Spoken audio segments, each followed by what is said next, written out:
All right, let's stay with the developments in the DRC, but also you just saw that SAEU summit wrapping up there, and we do have international news editor Sophie Mokoena, who is with us in studio. Sophie, we just listened to what South Africa and the EU were talking about as far as Ukraine is concerned, saying that it's important that there would be a peace process there. We've seen the talks that have been taking place to try and agree to a ceasefire. What do we know? Because it seems there are developments in Russia.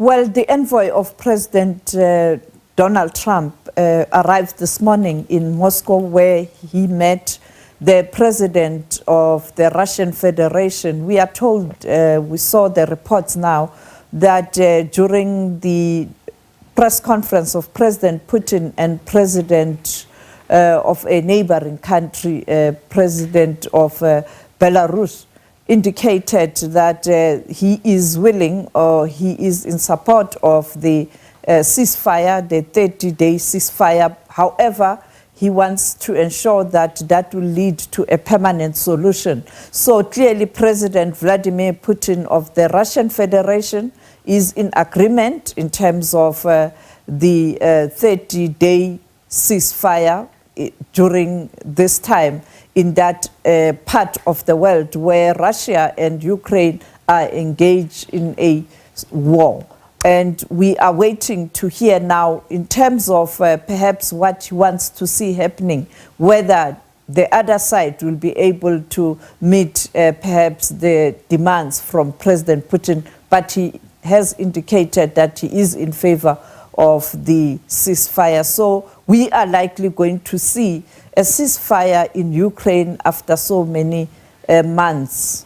And it's interesting that you even listened to the EU saying that, they welcome his visit. That's the president of Ukraine to South Africa next month, and saying that there must be lasting peace there. But speaking about developments when it comes to peace, there has been a situation that we've been watching here on the continent as well, and that has been in the Eastern DRC. And this is something that also was spoken about as we heard some of the remarks there by the excellencies there.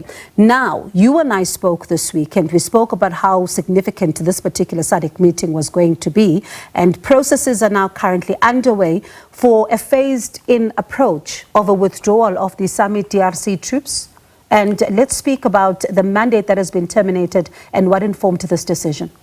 Well, we know that when you look at what is happening in the DRC right now, in the eastern part of the DRC, the M23 and its allies have taken over the area. They are advancing. And therefore, you don't have the government of Kinshasa anymore in that area, including the administrative buildings and all the government offices. Now, they are firmly under control of the M23.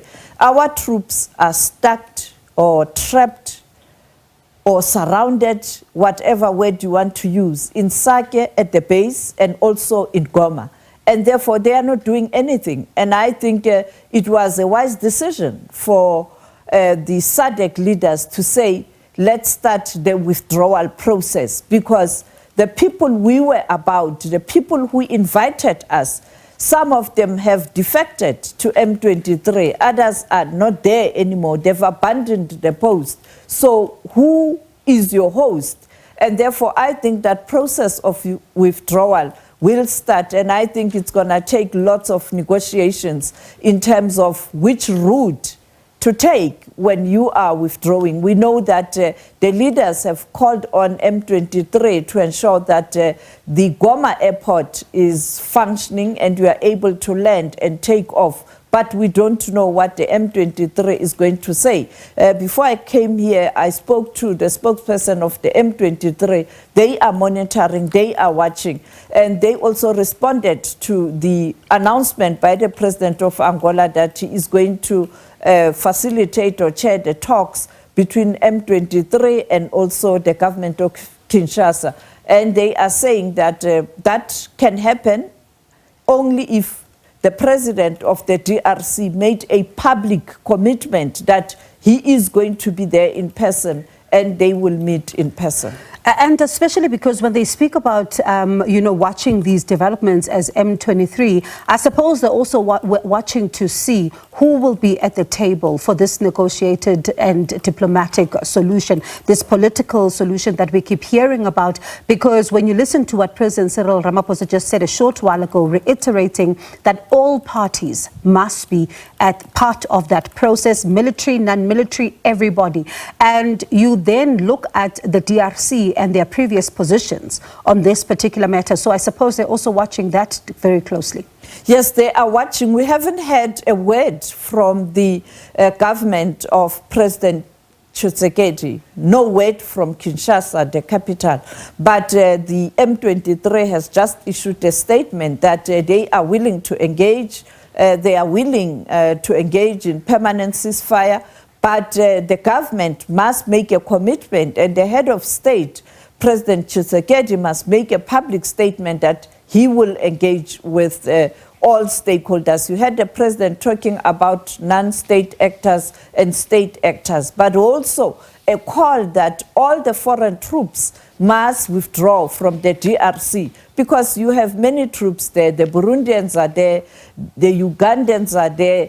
We are told also that Rwanda is also there, because their claim is that they are protecting the border because they are very close to the eastern part of the DRC. And often when the DRC is firing those ammunition or those missile ends in the territory of Rwanda. And therefore, I think this call will also be a bit problematic, because those neighboring countries are going to say who is going to provide security. So it is a very, very difficult issue. You know, MONUSC is not as strong as it used to be, where you can say they will be the guarantors of a peace process and also of ceasefire. But I think when the president talk about the peace that is holding, yes, indeed, the M23 did make a commitment when they took over Goma and Sake that they will not attack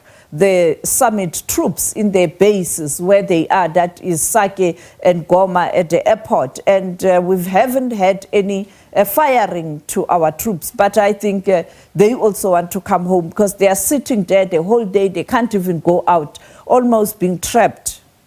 Yeah, Sophie, as you say, the issues around humanitarian aid flow also, being contained in that communique, as you say, and a lot still to talk about as far as this peace process is concerned. But thank you so much for wrapping that for us. Appreciate it. That's my colleague, the SABC News International Editor Sophie Mokoena, and we'll continue to monitor the story.